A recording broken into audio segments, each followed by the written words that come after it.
चलिए तो आज की क्लास स्टार्ट करते हैं। Right, law of conservation of मास। मैंने आपको जैसा बताया था कि लॉ ऑफ केमिकल कॉम्बिनेशन, इसके अंदर हमें 4 कुल मिलाकर लॉ पढ़ने हैं। तो उसमें पहला जो लॉ है that is law of conservation of मास। उसके लिए आप लिखना स्टार्ट करिए। This law was put forward by Lavoisier. This law was put forward by Lavoisier, Lavoisier, in the year 1789. In the year 1789. तो आप देखिए 1789 मतलब ज्यादा नहीं, आज से मात्र 200-225 साल पहले की बात है कि ये सारा जो केमिस्ट्री सब बनना स्टार्ट हुआ था। ये ज्यादा दूर पहले पुरानी बात नहीं है, मात्र 200 साल पहले। उससे पहले लोगों को पता नहीं था कि ये सब क्या हो रहा है, क्या है एटम, क्या है न्यूक्लियस, क्या है इलेक्ट्रॉन, क्या प्रोटॉन, क्या। वो शायद स्ट्रक्चर ऑफ एटम चैप्टर में और डिटेल में पढ़ेंगे हम।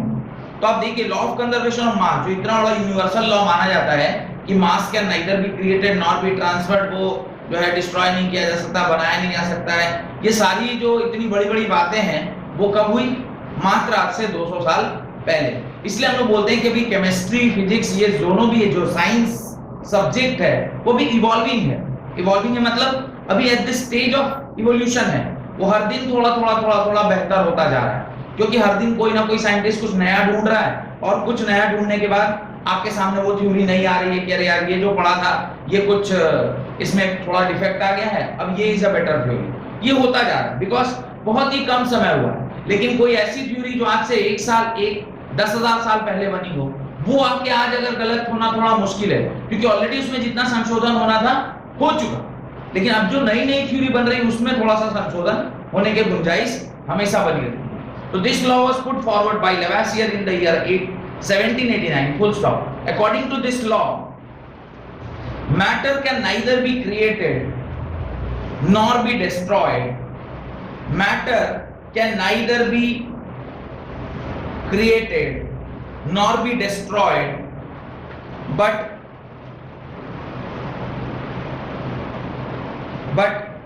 one form of matter can be converted into another. One form of matter can be converted into another. आप ना तो मैटर को बना सकते हैं ना मैटर को डिस्ट्रॉय कर सकते हैं। सिर्फ एक फॉर्म दूसरे फॉर्म में क्या होता है? कन्वर्ट कर जाता है। आगे लिखिए, this law is also known as law of indestructibility of matter. This law is also known as law of indestructibility of matter.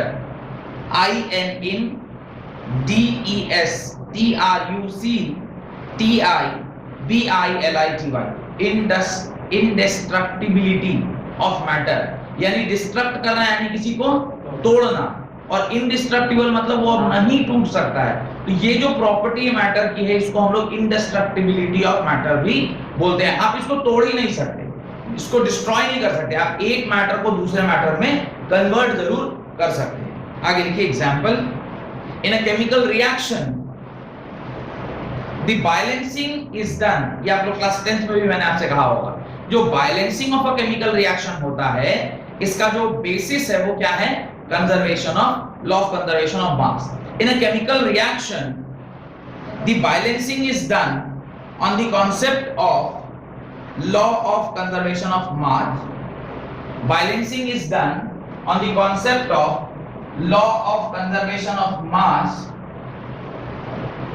Balancing is done on the concept of law of conservation of mass, in which the total mass present on the reactant side,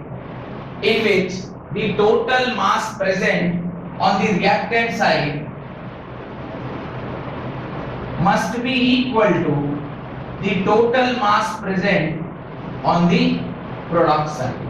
Must be equal to the total mass present on the reactant product side, sorry product side.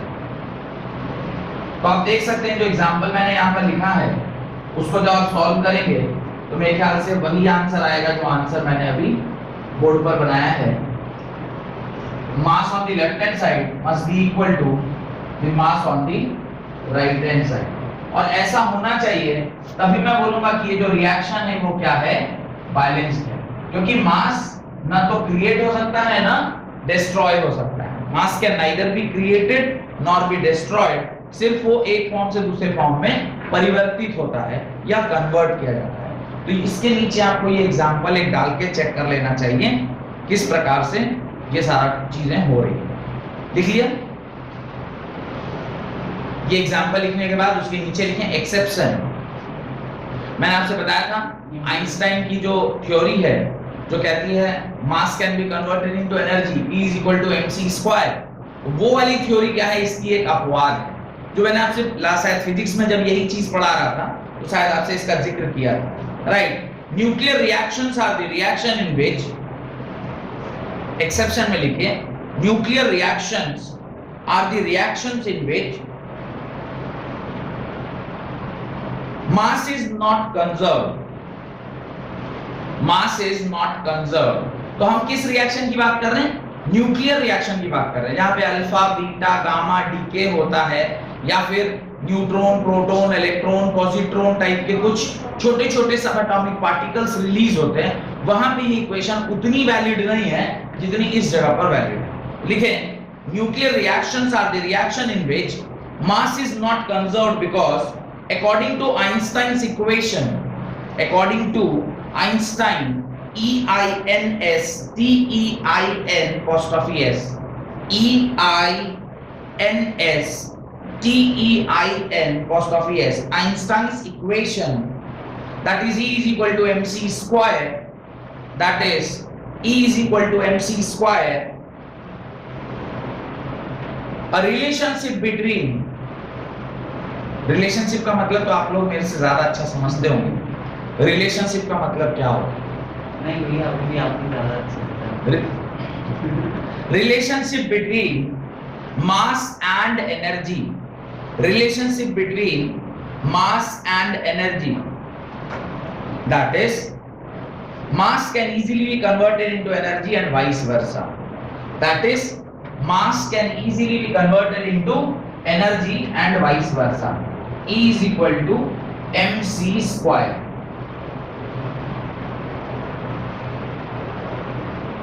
ठीक है, तो ये energy और मास का relationship है जो आपस में इंटर कन्वर्टिबल है।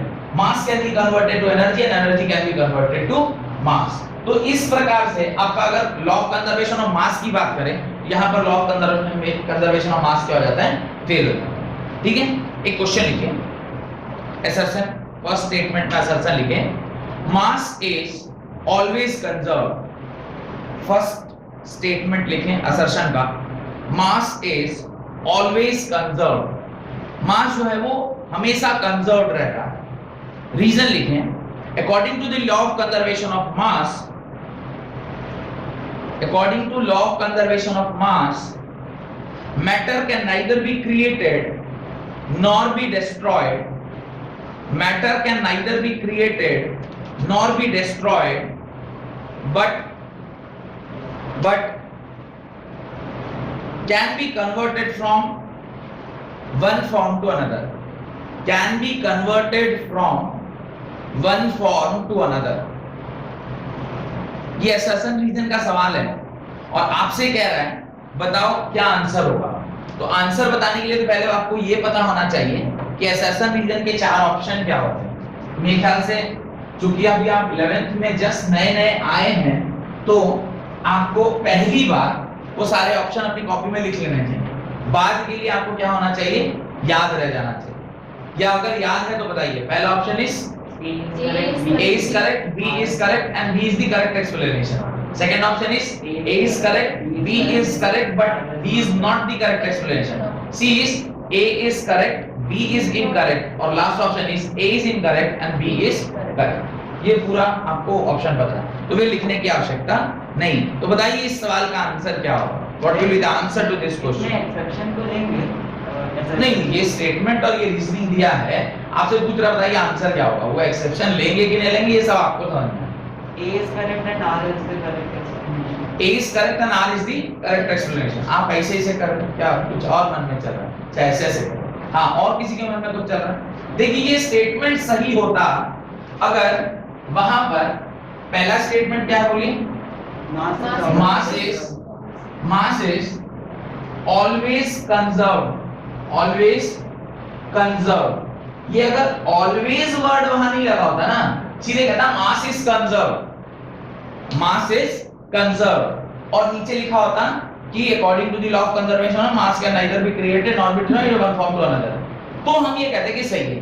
तो इसका आंसर क्या होता है, ए होता है, यानी first option A is correct, B is correct and B is the correct explanation. लेकिन यहां पे कह रहा है असर्शन में mass is always conserve, but exception में हमने लिखा है कि वो ऑलवेज कंजर्व नहीं होता है, अपवाद है उसका।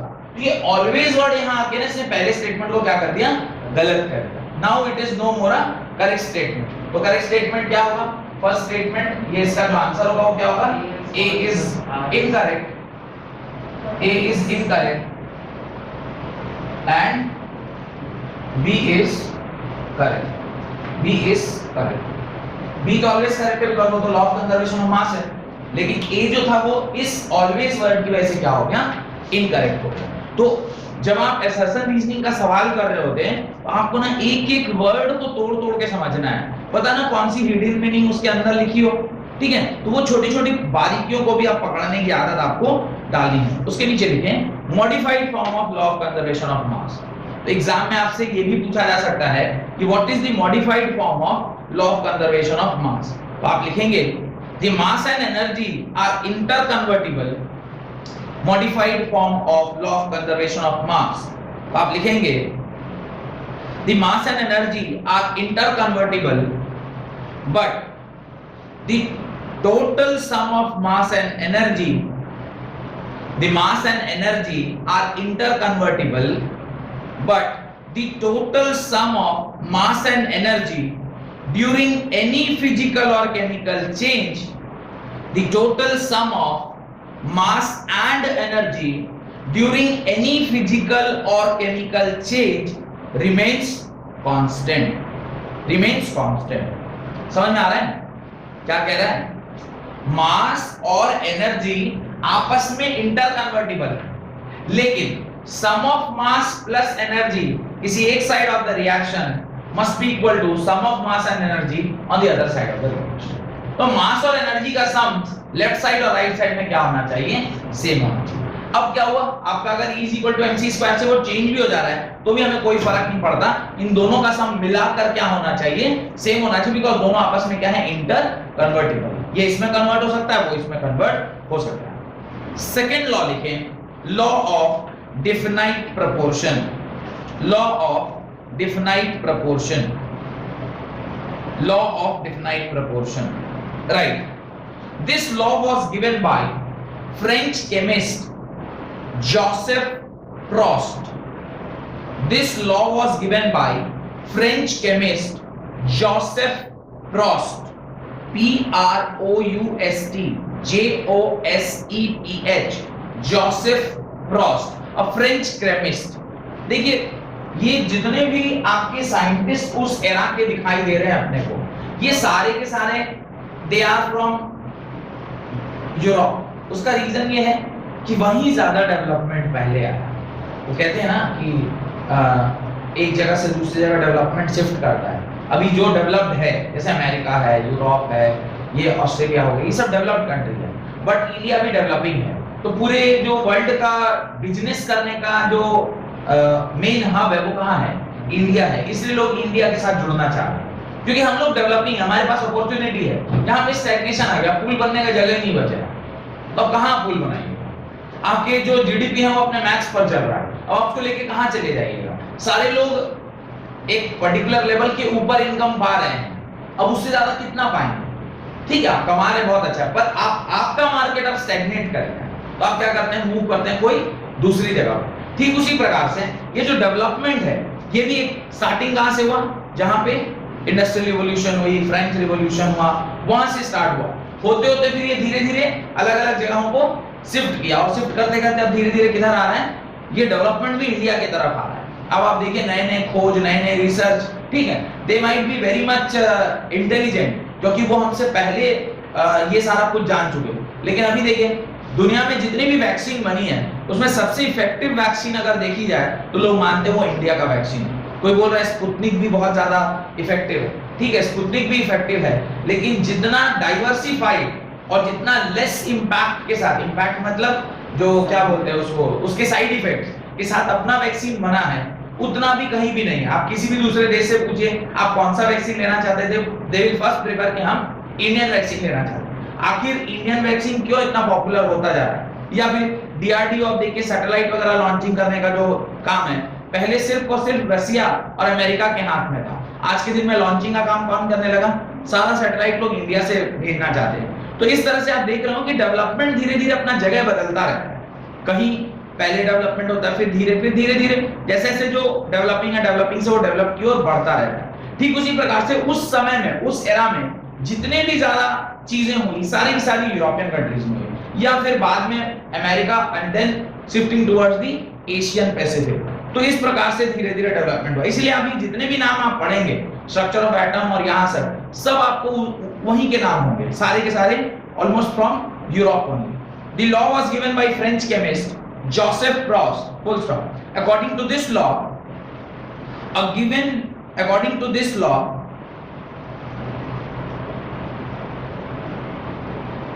a given substance always contain exactly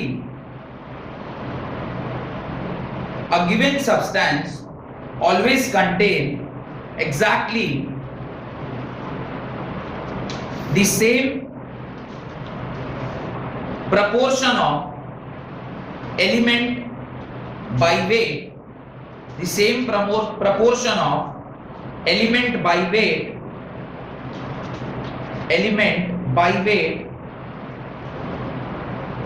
full stop.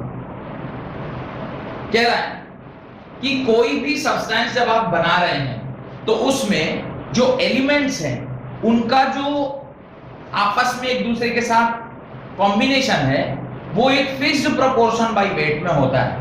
जैसे मैं एक छोटा सा एग्जांपल दूं अगर आपको, तो आप पानी एज एन एग्जांपल ले सकते हैं। ये वाटर है, वाटर चाहे दुनिया के किसी भी कॉर्नर से आप उठाएं, अगर वो पानी है तो उसका केमिकल कंपोजिशन H2O ही होगा। आप ऑस्ट्रेलिया से उठाएं कि अमेरिका से उठाएं कि रशिया से उठाएं कि चाइना से उठाएं कि जापान से उठाएं कि इंडिया से उठाएं कि पाकिस्तान से उठाएं, आप जहां कहीं से भी उठाएंगे वाटर का कंपोजिशन H2O ही होगा।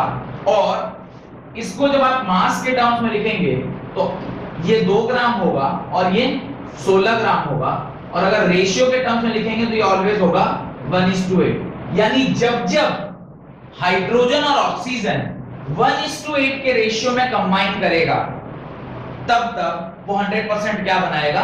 पानी बनाएगा। This is called as law of definite proportion. ये प्रोपोर्शन कभी भी चेंज होने वाला नहीं है, ये हमेशा फिक्स्ड रहने वाला है। यही बात वहां वो कह रहा है।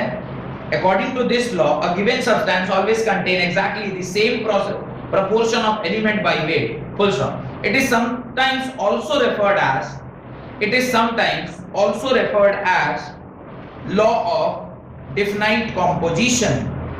This is sometimes also referred as law of definite composition. तो law of definite composition के नाम से भी लोग इसे जानते हैं। ये स्कूल पेपर में ये नाम सब क्यों पूछता है क्या? हाँ, ऐसे पूछ लेगा। डिफाइन करिए लॉ और उसका आप विवरण दीजिए, माने उसका उसको एक्सप्लेन कीजिए, तो ये पूछा जा सकता है। नेक्स्ट, और जो आपका नेक्स्ट लॉ है that is law of multi. अच्छा, एग्जांपल नहीं लिखा ना, लिखिए उसके नीचे एग्जांपल लिखिए। Pure water from whatever source, pure water from whatever source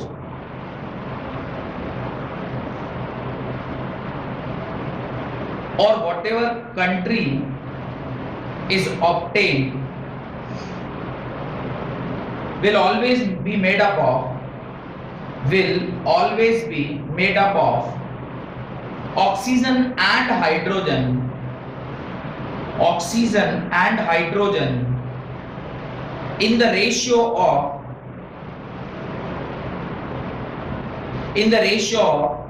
8:1 by mass. 8:1 by mass. 8:1 by mass. 8:1 के रेशियो में ऑलवेज ये जुड़ेगा। अब ऑक्सीजन इस टू हाइड्रोजन लिखवाए हैं 8:1, अगर हाइड्रोजन इस टू ऑक्सीजन होता तो 1:8। इसका भी एक एक्सेप्शन लिखिए, एक्सेप्शन। ये एग्जांपल लिख लिए, ये वाला ये लिख लीजिए और उसके नीचे लिखिए एक्सेप्शन। इसका एक्सेप्शन क्या है, इसका बड़ा ही मजेदार सा एक्सेप्शन।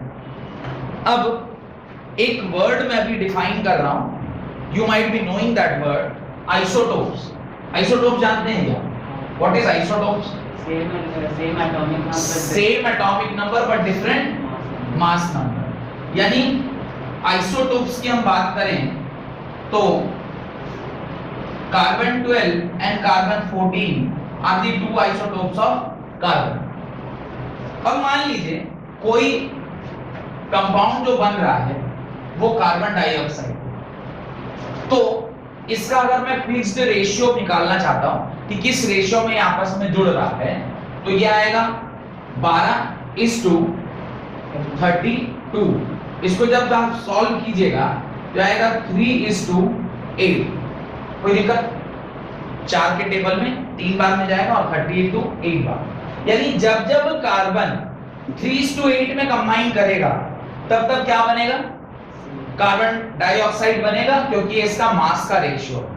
अब हमने यहाँ पे स्पेसिफाई नहीं किया ये जो कार्बन है ये कार्बन 12 से बना है कि कार्बन 14 से बना है। अगर ये आइसोटोप्स है तो कार्बन 14 भी यूज में आ सकता है।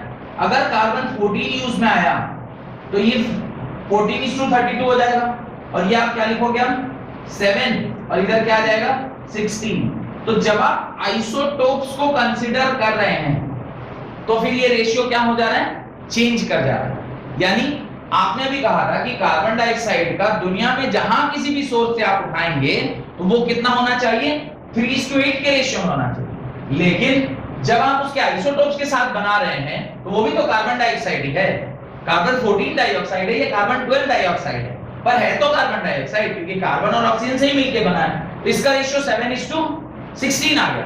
तो अब ये हमारा जो लॉ ऑफ डेफिनाइट प्रोपोर्शन या लॉ ऑफ कांस्टेंट कंपोजिशन है उसको इनवैलिडेट कर रहा है, नहीं कर रहा? कर रहा है। तो आपको एक्सेप्शन में लिखना चाहिए, right, the law is not applicable in case of isotopes. The law is not applicable in case of isotopes. In case of isotopes. ये इसमें तो C12O2 का और C14O2 का केमिकल प्रॉपर्टीज भी सेम है।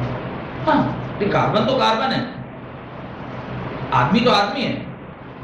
आदमी और जानवर में अंतर हो सकता है, पर आदमी तो आदमी है वैसा। अब एक ही प्रजाति के अगर आदमी है तो वो तो सब आदमी ही हुए ना, वैसा कुछ। मतलब केमिकल प्रॉपर्टी दोनों का सेम ही रहेगा। ऑलमोस्ट सेम, कार्बन ही है। और चूंकि कार्बन 14 का, खैर अभी थोड़ी देर आगे पढ़ेंगे, कार्बन का ये जो एटॉमिक नंबर 12 आया है या इसका जो एटॉमिक मास 12 आया है, ये एग्जैक्टली 12 नहीं, ये 12 पॉइंट समथिंग है, 12.12 ऐसे कुछ है। तो ये 12 पॉइंट समथिंग क्यों आया? जिस जिस एलिमेंट के आइसोटोप्स होते हैं उनका हम एवरेज एटॉमिक मास मानते हैं। जैसे आप क्लोरीन का एटॉमिक नंबर होता है 17, लेकिन उसका मास नंबर होता है 35.5। अब कहें सर 35.5 कैसे हो गया मास नंबर? 25 और 37 आइसोटोप। तो वो 17 नंबर और 19 नंबर, उन दोनों के कॉम्बिनेशन से वो जब एवरेज लिया गया, उसके परसेंटेज अबंडेंस को कंसीडर किया गया, तब जाके वो 35.5। तो उसके ऊपर खैर सवाल करेंगे आगे चलते। तो इसलिए एब्सोल्यूट तो होता नहीं, मतलब बोल नहीं सकते कि नहीं 12 ही कि 14 ही, कुछ भी हो सकता है। कार्बन के साथ रिएक्ट करेगा, वो 12 के साथ कर जाएगा, 14 के साथ कर जाएगा। अगला लिखें, एक सवाल लिखिए वहां पे, राइट। अच्छा, वो पूरा कंप्लीट कर लिया। This law is also not applicable in case of isotopes as they form different compounds with different properties but have same composition. As they form different compounds with different properties but have same composition. Same composition होता है, composition will remain same, but जो उसकी property है वो vary कर सकती है, either physical or chemical. There might be slight difference between the CO2 made by carbon 12 and CO2 made by carbon 14. थोड़ा सा कुछ अंतर आ सकता है, but their composition will remain same. सवाल लिखिए, question. Copper oxide was prepared by following method. Copper oxide was prepared by following method. Point number 1. In one case, 1.75 gram of metal were dissolved in nitric acid. 1.75 gram of metal were dissolved in nitric acid and igniting the residual copper nitrate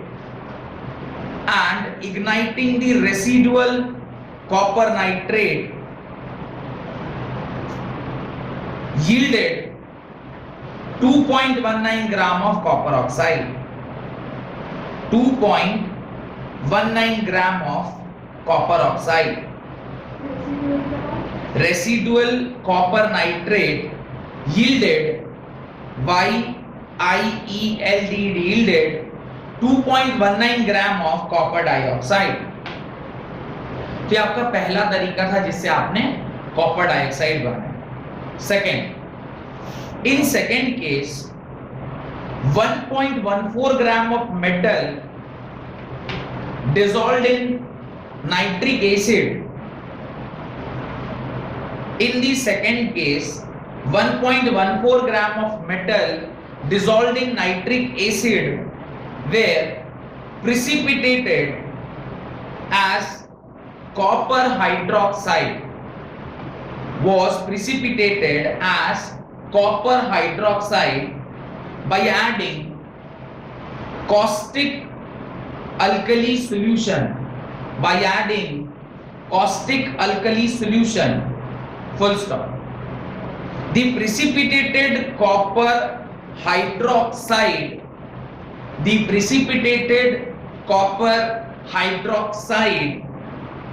after washing, drying and heating, after washing, drying and heating, yielded 1.43 gram of copper oxide. 1.43 gram of copper oxide. Third, in the third case, 1.46 gram of copper when strongly heated, 1.46 gram of copper when strongly heated in a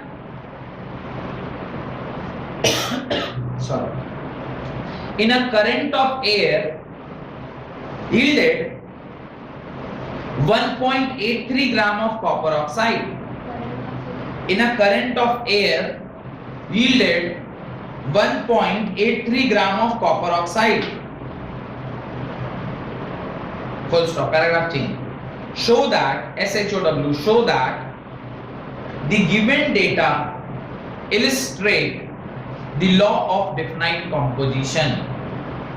Show that the given data illustrate the law of definite proportion. तो given data जो दिया हुआ है वो आपको law of definite proportion का ठीक उदाहरण दे पा रहा है या नहीं. क्या बोल रहा है? पहले तो सवाल ही आपको समझने में थोड़ा टाइम लग रहा है. क्या कह रहा है वो? कह रहा है कि कॉपर ऑक्साइड बनाने के एक से ज्यादा मेथड हो सकते हैं. हमने 3 तरीके से कॉपर ऑक्साइड बनाया. पहला तरीका क्या है? उसने फलाना 1.75 ग्राम ऑफ मेटल ले लिया और उसको डिसॉल्व किया किसी नाइट्रिक एसिड में एंड इग्नाइट करके जो रेसिडुअल कॉपर नाइट्रेट था उससे 2.19 ग्राम ऑफ कॉपर ऑक्साइड उसको मिल गया। डन। फिर सेकंड मेथड में उसने 1.14 ग्राम ऑफ मेटल डिसॉल्व किया नाइट्रिक एसिड में, फिर उसको प्रेसिपिटेट किया एज कॉपर हाइड्रोक्साइड, फिर उसमें कॉस्टिक अल्कली सॉल्यूशन डाला, फिर उसको वॉश किया, ड्राई किया एंड देन उसको हीट किया और वापस से 1.43 ग्राम ऑफ कॉपर ऑक्साइड उसको मिल गया। और तीसरे केस में कि उसने इतने ग्राम ऑफ कॉपर ऑक्साइड लिया, फिर उसको स्ट्रांगली हीट किया in the presence of air, 1.83 gram of copper oxide उसको मिल गया। तो तीनों ही तरीके से अल्टीमेटली उसको क्या मिल रहा है? कॉपर ऑक्साइड मिल रहा है। अब वो कह रहा है कि बताइए साहब ये जो कॉपर ऑक्साइड का जो कॉम्पोजिशन है वो सेम रह रहा है कि नहीं? ठीक है, अब मैं इसको सॉल्व करता हूं। रीजन भी कि आप पहले तो अभी सीखिए कैसे सॉल्व होता है, तब ना खुद से सॉल्व करने के लायक बनिएगा। बड़े बड़े सवाल आगे देंगे सॉल्व करने के लिए। देखिए क्या बोल रहा है, कोई भी चीज वो कॉपर ले रहा है, ध्यान से समझिएगा। ये जो कॉन्सेप्ट है, ये एग्जांपल समझ के कुछ नहीं होना है, ये जो कॉन्सेप्ट है उसको समझिए कि कॉपर आपने लिया, XYZ मेटल ऐसे कॉपर का आपने ले लिया, उसको आप तमाम तरह के प्रोसेसेस में लेके गए, अल्टीमेटली जो लास्ट प्रोडक्ट था वो क्या था? कॉपर ऑक्साइड था, Cu होता। तो इस कॉपर ऑक्साइड में जो कॉपर मिला है हमें वो कहां से आया? ये जो पर्टिकुलर रिएक्शन में कॉपर ऑक्साइड हमें मिला है उसका कॉपर कहां से आया होगा? यहीं से आया होगा। कोई बीच में आपने कॉपर तो डाला नहीं ना, आपने कॉपर को उठाया, उसको नाइट्रिक एसिड के साथ रिएक्ट कराया, फिर कुछ और मिला, फिर कुछ और मिला और अल्टीमेटली लास्ट में आपको कॉपर ऑक्साइड मिला। तो कॉपर कहां से आया होगा? यहीं से आया होगा। ठीक है, पहले केस में, फर्स्ट केस में ये जो कॉपर है उसका मास दिया हुआ है, Cu का मास कितना दिया हुआ है? 1.75 ग्राम।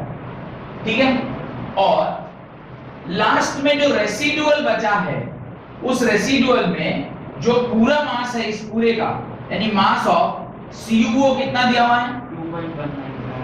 2.19 ग्राम। इस 2.19 ग्राम में क्या ये छुपा हुआ होगा? क्योंकि जब कॉपर यही वाला वहां तक पहुंचा है तो इसका मतलब ये मान इसके अंदर ही प्रेजेंट है। अगर ऐसा है तो क्या मैं परसेंटेज कॉपर निकाल लेता हूं। परसेंटेज कॉपर क्या होगा? Mass of copper whole divided by mass of copper oxide into 100 के बराबर। सॉल्व कीजिए, 1.75 होल डिवाइडेड बाय 2.19 इनटू 100।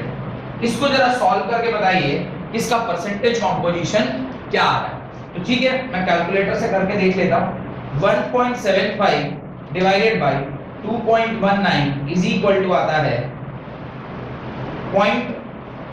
799 और जब आप उसको 100 से मल्टीप्लाई करेंगे तो आएगा 79.90। तो जो वैल्यू आपकी आ रही है वो कितनी आ रही? 79.90%। ठीक है, अब मेथड भले हम चेंज कर रहे हैं, मेथड अभी हम क्या कर रहे हैं? चेंज कर रहे हैं। देखिए सेकंड वाले केस में वापस से मास ऑफ कॉपर कितना दिया है? 1.14 ग्राम और तमाम तरह के प्रोसेस होने के बाद जो ultimately mass of copper oxide है वो कितना निकल कर आया है? कितना? 1.43 ग्राम निकल के आया है। अगर लॉ ऑफ कांस्टेंट कंपोजिशन सही है तो यहां पर भी कॉपर का परसेंटेज कितना होना चाहिए?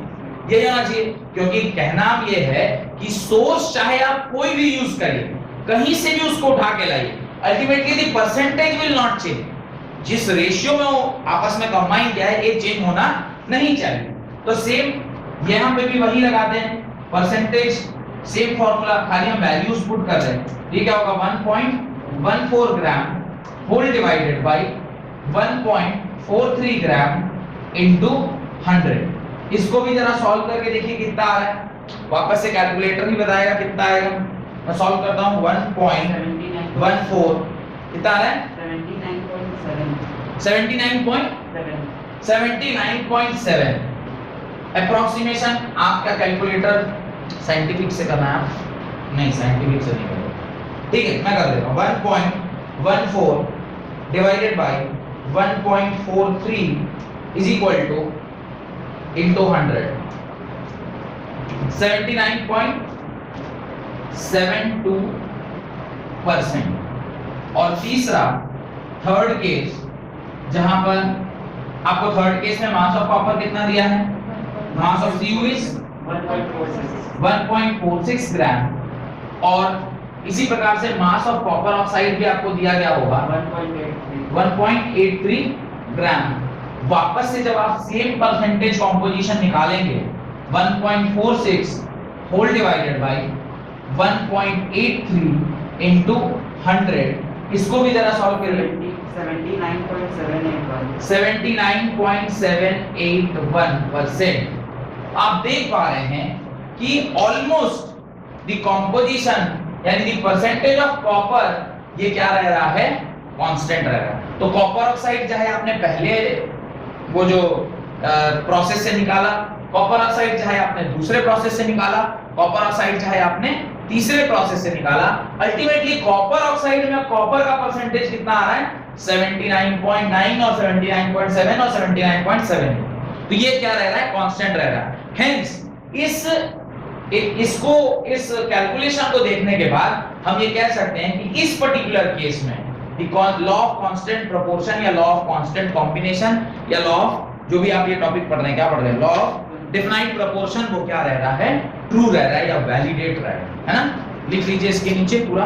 भैया इसमें पॉइंट में बस वेरिएशन चल सकता है ना, मतलब हाँ, बाद वाला वेरी, आगे वाला वेरी कर गया तो फिर तो लॉ ही नहीं वैलिड रहा है ना, तो आगे वाला कोई वेरी करेगा भी। तो इस प्रकार से आप उसके नीचे लिखेंगे। ये पूरा लिख लेने के बाद कि as the percentage of copper remains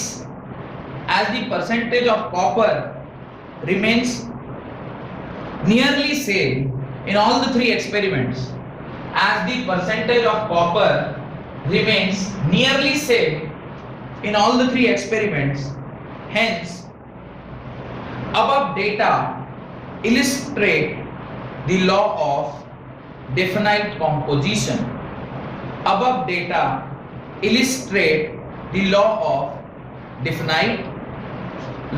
definite composition. यहां तक कोई दिक्कत नहीं? ये जल्दी से उतार लीजिए इसको। तो फिर अगला हेडिंग डालते हैं, लॉ ऑफ मल्टीपल प्रोपोर्शन। अगला हेडिंग डालेंगे law of multiple proportion. Multiple proportion का जो लॉ है वो काफी इंटरेस्टिंग लॉ है और उसको समझने में भी थोड़ा सा अच्छा लगता है। रीजन कि उससे तुरंत हम हाथों हाथ मैथमेटिक्स रिलेट कर पाते हैं। देखिए, अब जब आपने इसका मैथमेटिकल एग्जांपल देख लिया तो आपको विश्वास हो गया कि लॉ सही है, क्योंकि ये इस प्रकार से हम किसी भी लॉ को वैलिडेट करते हैं with the help of example. तो एग्जांपल देखने के बाद आपको तसल्ली मिल जाता है कि हाँ यार, जो बोल रहा था और जो मेरे को समझ में आया दोनों सही है। तो ये तभी होता है जब आप किसी एग्जांपल की मदद से उसको समझते हैं। इसीलिए हर मैथमेटिकल थ्योरम के बाद इलिस्ट्रेशन होता है, इलिस्ट्रेशन कराते हैं ना। Illustration number 1 examples. आपको ध्यान हो कि आप आर्टी शर्मा बुक से जब सॉल्व करते थे क्लास 10th में, तो हर एक कॉन्सेप्ट के बाद 10-12 वो सॉल्व्ड एग्जांपल देता था। What is that solved example? That is illustration of concept in the day to day life. Physical example यानी जो आपके डे टू डे लाइफ में फेनोमेना हो रहे हैं उसको लेकर एग्जांपल बनाया जाता है। वैसे ये भी तो एक डे टू डे लाइफ का एग्जांपल है ना, जहां पे आप कॉपर ऑक्साइड लैबोरेटरी में बना रहे हैं। 3 प्रकार से आपने बनाया और तीनों प्रकार में जो कॉपर का परसेंटेज था वो कितना निकला, सेम ही निकला। तो इस प्रकार से लिखें law of multiple proportion, right. Dalton in the year 1803, John Dalton, Dalton साहब का पूरा नाम क्या था, John Dalton. John Dalton in the year 1803 proposed this law। तो डाल्टन भाई साहब ने बहुत काम किया है और उन्हीं की बदौलत आज हम लोग इतना केमिस्ट्री पढ़ पा रहे हैं। ये जो कुछ भी है सब उन्हीं का देन है। अगर वो नहीं होते तो शायद केमिस्ट्री आज यहाँ तक नहीं पहुँचती और आप ना तो मुझे गाली दे रहे होते ना John Dalton.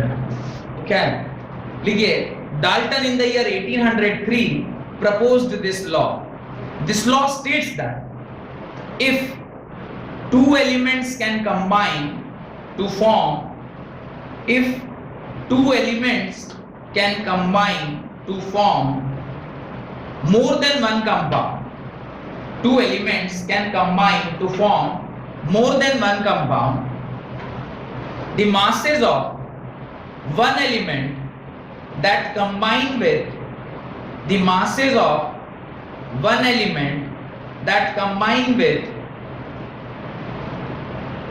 the fixed mass of other element, the masses of one element that combine with the fixed masses of other element are in the ratio of small whole number, are in the ratio of smallest whole number या simplest whole number, smallest या simplest whole number, smallest या simplest whole number।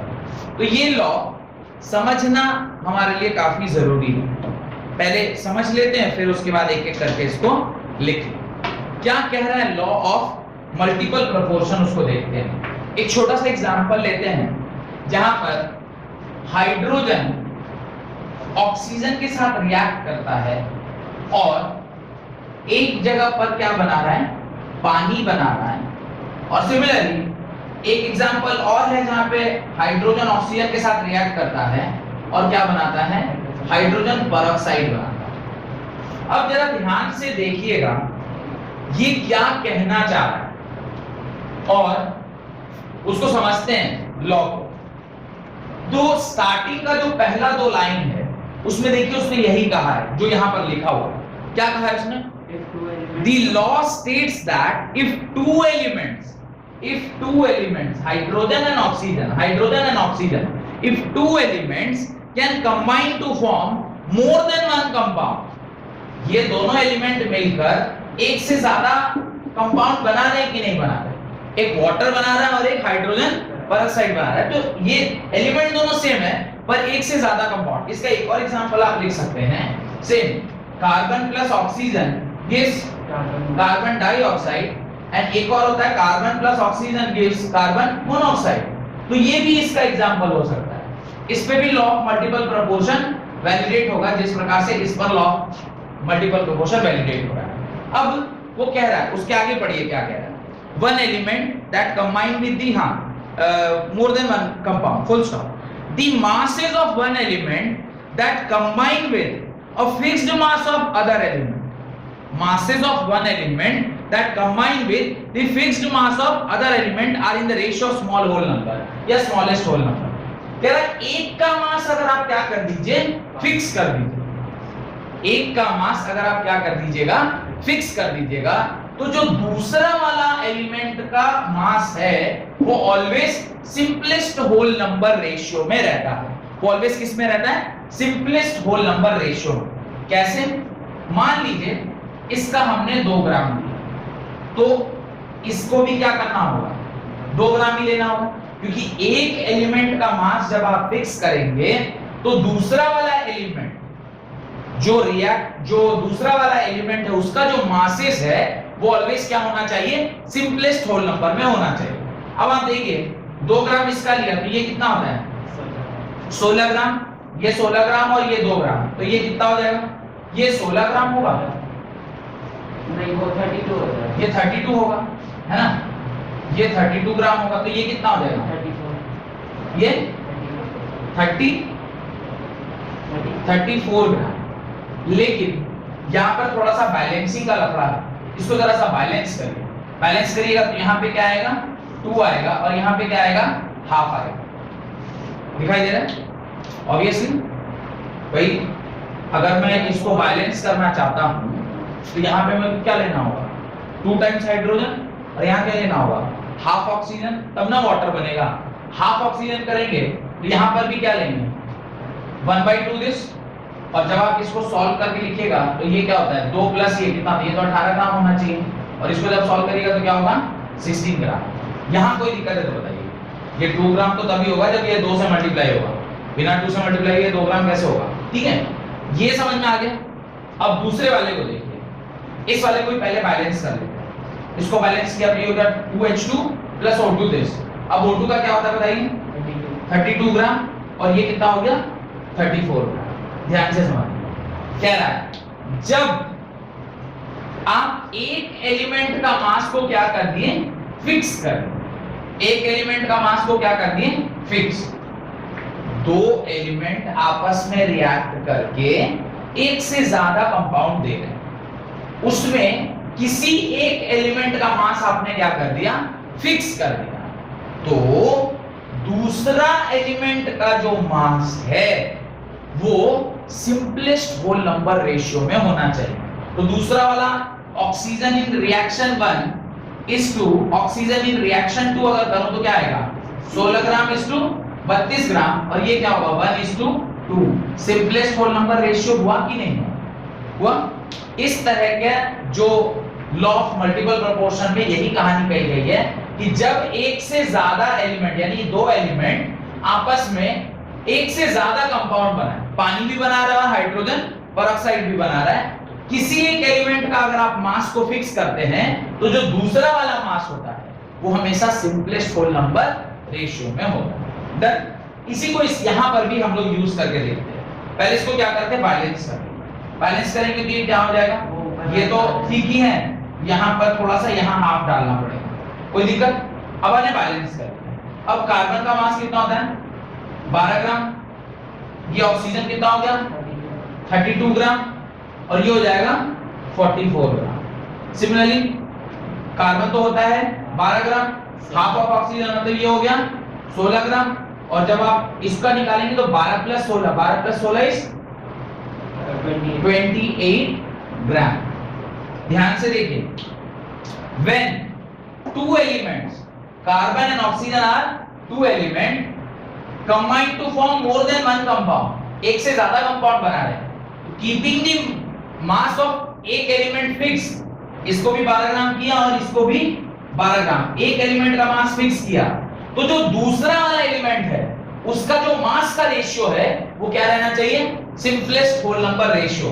Oxygen in first reaction is to oxygen in second reaction होगा 32:16, that is 2:1। Simplest whole number ratio में आना चाहिए। ये law of multiple proportion समझ में आया? क्या कह रहा है लॉ का स्टेटमेंट, और उस स्टेटमेंट से जो मैंने दो एग्जांपल दिए हैं मेरे ख्याल से दोनों ही आपको क्लियर है। तो उस स्टेटमेंट के नीचे ये एग्जांपल नंबर 1 और ये एग्जांपल नंबर 2 दोनों को आप क्या करिए, लिख लीजिए। ये फर्स्ट एग्जांपल और ये सेकंड एग्जांपल, ये फर्स्ट एग्जांपल का ही पार्ट है और ये सेकंड एग्जांपल का पार्ट है। तो आप साइड में नहीं लिखिएगा, इसके नीचे नीचे लिखिएगा, ठीक है? इसको आप अपनी कॉपी में लिखिए, और वो कि ये लॉ आपको समझ में आ गया होगा, राइट? एक एग्जांपल उसके नीचे लिखिए, 3 oxides of nitrogen combines, 3 oxides of nitrogen combine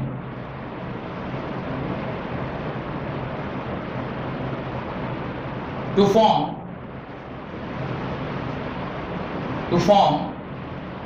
multiple compounds containing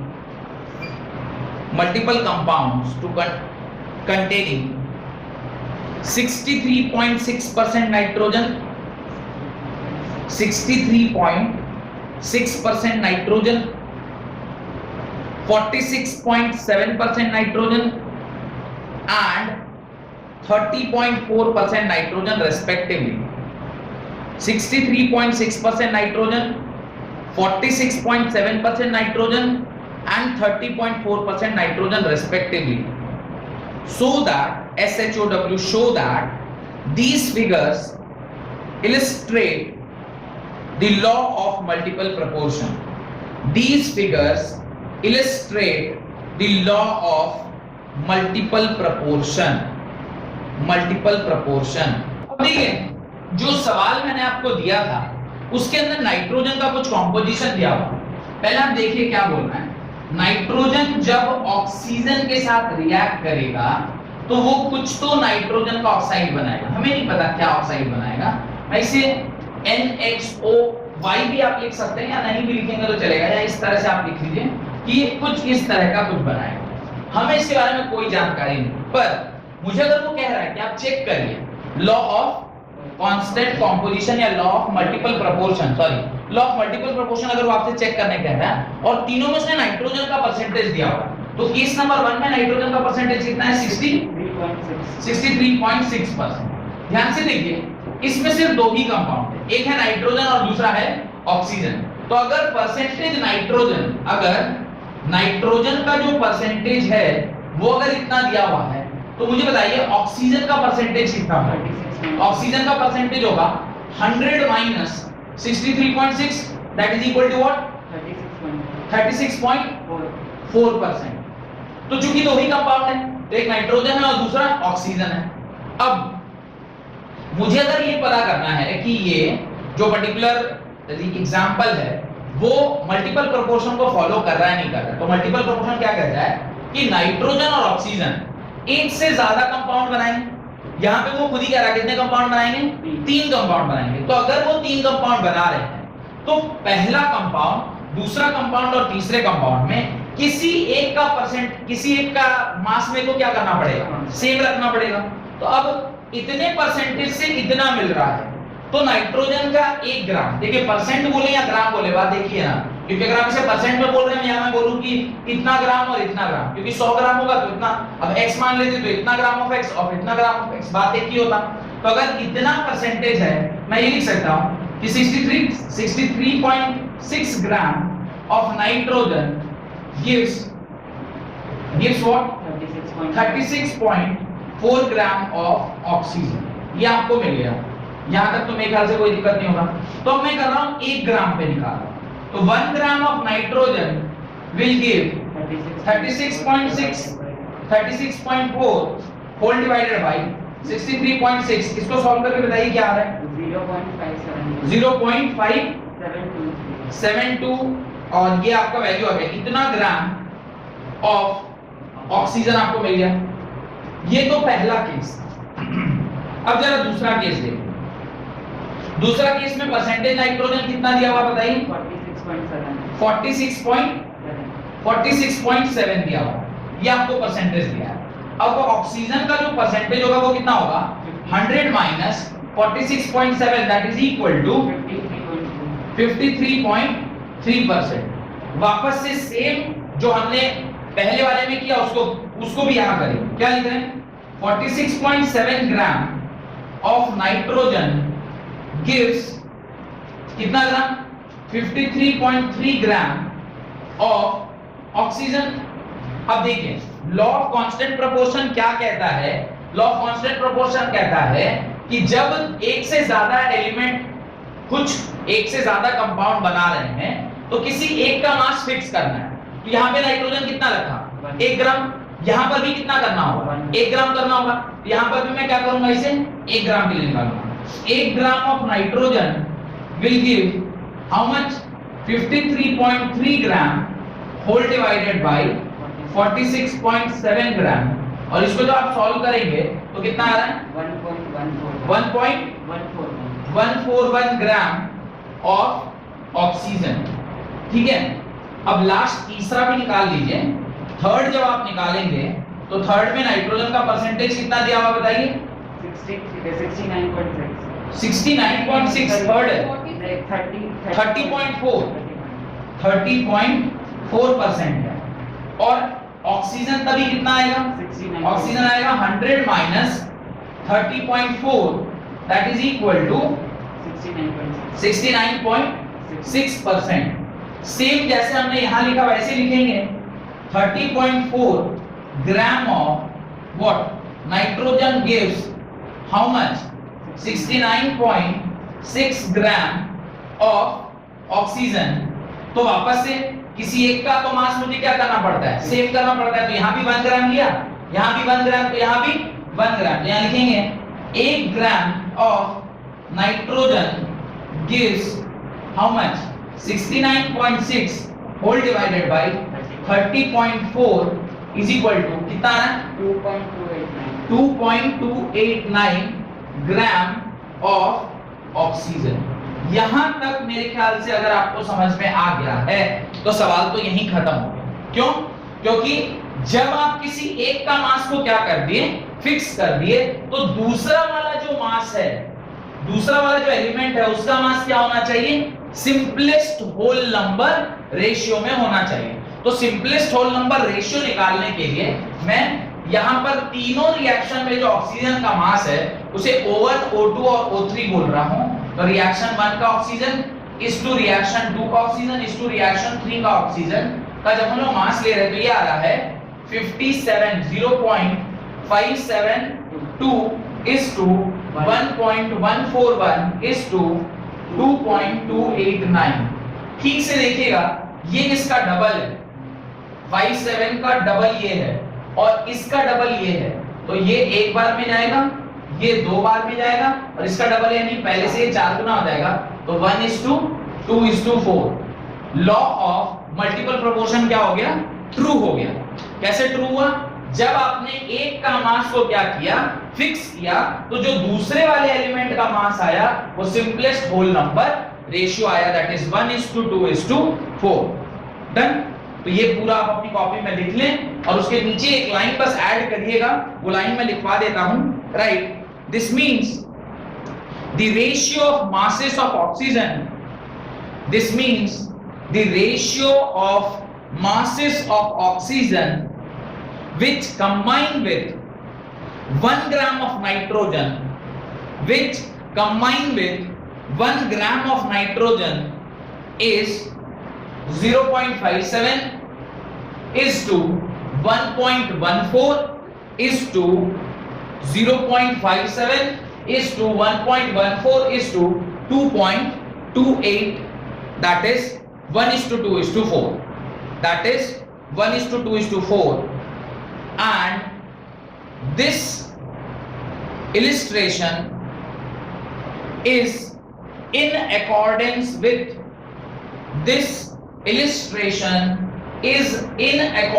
with the law of multiple proportion.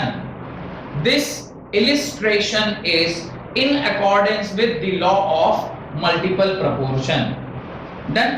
यहां तक अगर आपको समझ में आ गया है तो फिर अगली क्लास में हम लोग गै-लुसाक्स लॉ और एवोगाड्रोस लॉ वो सब कुछ पढ़ते हैं। और एक लॉ में को और ध्यान आ रहा है, लॉ ऑफ रेसिप्रोकल प्रोपोर्शन, वो भी हम लोग देखेंगे, अगर संभव होगा तो उसको भी हम लोग अगली क्लास में कर लेंगे। ठीक है, बहुत बहुत धन्यवाद आज की क्लास